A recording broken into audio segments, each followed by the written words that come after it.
सकाळी उठल्यानंतर या चुका ज्या आपण करतो ह्या जर केल्या नाहीत तर आपला दिवस नक्की चांगला जाणार आहे। एक दिवस चांगला गेला तर आठवडा चांगला जाणार, आठवडा चांगला गेला तर महिना चांगला जाणारच आहे। मग काय करायला पाहिजे? कोणत्या चुका आपण करतो म्हणून रोग आपल्याला होतात? नमस्कार, वैद्य सुविनय दामले। सकाळी उठलोय आणि असं फिरायला आलोय आणि मग भूक लागली।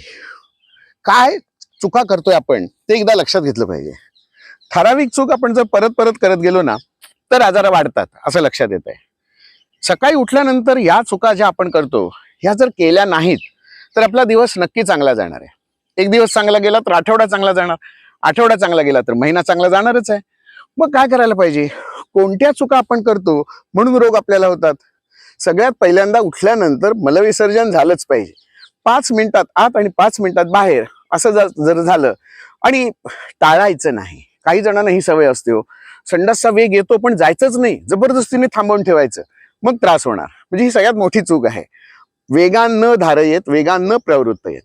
जर तुम्हाला संडासचा वेग येत असेल तिथे त्यावेळेला दुसरं कोणतंही महत्वाचं काम करायचं नाही। सगळ्यात महत्वाचं काम मलविसर्जन आहे।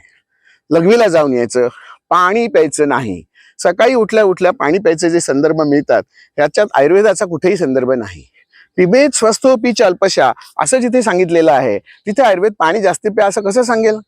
आयुर्वेदात कुठेही सांगितलेलं नाही। त्यामुळे पाणी जास्ती प्यायचं नाही। अग्नीच्या विरोधात काम करतं म्हणून नाही। याविषयी आपले अनेक व्हिडिओ आहेत। फक्त आताच्या विषयाच्या संदर्भात म्हणून मी फक्त सांगितलं। ते आधीचे जे व्हिडिओ आहेत पाण्याच्या संदर्भातले ते पुन्हा एकदा नीट शांतपणे ऐका। सकाळी पाणी प्यायचं नाही। मग सकाळी उठल्यानंतर काय करू शकतो आपण? चुकांचाच विचार करूया आपण। तिसरी चूक काय करत असतो? त्याला जातो आणि ज्यूस पितो। म्हणजे जेवढं अंगातनं घाम बाहेर काढून टाकतो, व्यायाम करतो, जिमला जातो, अंगातनं घाम बाहेर काढून टाकतो, किंवा सूर्यनमस्कार घालतो, जोर दंड बैठका असं सगळं काही व्यायाम प्रकार करतो, अंगातनं घाम निघून जातो आणि पुन्हा त्याच्यावर ज्यूस पितो वेगवेगळे। तो मोसंब्याचा ज्यूस, आवळ्याचा ज्यूस, करेला ज्यूस, कोवळ्याचा ज्यूस, काय काय काय काय पित असतो। असं सगळं अग्नीच्या विरोधात जाऊन काम करणारं सकाळच्या वेळेला नको। रिकाम्या पोटी असलं काही घेऊ नका। आणखीन एक चूक काय करत असतो की घाम आल्यानंतर थंड हवा यावी म्हणून पंखा लावतो किंवा एसी मध्ये जाऊन बसतो। अरे अंगातनं घाम निघूनच जायला पाहिजे। जी टॉक्झिन शरीरात साठलेली आहेत, जी लिक्विड स्वरूपातली व्हॉलटाईल स्वरूपातली आहेत ती घामावाटेच बाहेर जाणार आहेत। आणि जर तुम्ही त्याला अडकवण्याचा प्रयत्न केलात, थांबवण्याचा प्रयत्न केलात, थंड हवा जर घेतलीत तर संकोच होणार आहे। आणि या शिरांचा संकोच झाला, त्वचा वरच्या रंध्रांचा जर संकोच झाला तर आतून बाहेर पडणारं विरोधात होणार आहे। आणि म्हणून सकाळच्या वेळेला पंखा किंवा एसी शक्यतो नको। घाम येऊन बाहेर निघून जाऊ नयेत। चुका कुठच्या आहेत ते आपण बघतोय। सकाळच्या वेळेला आणखीन एक चूक करत असतो ते म्हणजे नको तेवढं सकाळी उठल्यानंतर भूक नसताना खाऊन घेतो।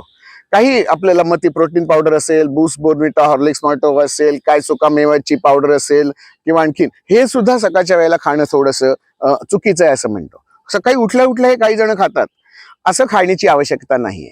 आणि मग त्याच्यात पुन्हा ते पाव आणि बटर बिस्किट त्या चहात बुचकळून पुन्हा काहीतरी असं खायचं, हे सुद्धा जरा डेंजरच आहे। मग सकाळी उठल्यानंतर ह्या चुका जर तुम्ही टाळल्यात तर तुम्हाला निश्चितपणे तुमचा दिवस नक्की चांगला जाणार आहे। भूक थोडीशी जी आहे ना मंद झालेली, तिला वाढवण्यासाठी थोडा वेळ द्या। शरीर तुमच्याकडे जास्ती काही मागत नाहीये, ते शरीर मागतंय थोडासा वेळ आणि आतमध्ये थोडीशी जागा। जर इथपर्यंत येऊन तडस लागेपर्यंत आकंठ जर जेवण रात्रीचं झालं असेल, सकाळी जोपर्यंत ती टाकी रिकामी होत नाही तोपर्यंत वरनं काही भरू नका। एक 12-14 तासांचा काळ द्या ना अन्न पचनाला। आणि ते पचन व्हायच्या अगोदरच जर तुम्ही नियमावर बोट ठेवून जर काही करायला लागलात तर शरीर पुन्हा त्याच्या विरोधात जाणार आणि शरीराला आतून जसं पाहिजे तसं करण्याचा ते प्रयत्न करणार। मग अशा वेळेला काय करायचं? त्यासाठी वेगळे व्हिडिओ आपण बनवलेले आहेत। फक्त जाता जाता एक सांगतो, तूप साखर खायला काहीच हरकत नाहीये। नुसतं तूप खायला हरकत नाहीये, नुसता गुळाचा खडा खायला हरकत नाहीये, नुसती खडी साखर तोंडात ठेवायला हरकत नाहीये, नुसतं पंचामृत घ्यायला काही हरकत नाहीये, छोटासा लाडू खायला काहीच हरकत नाहीये। पाणी जास्ती पिऊ नका।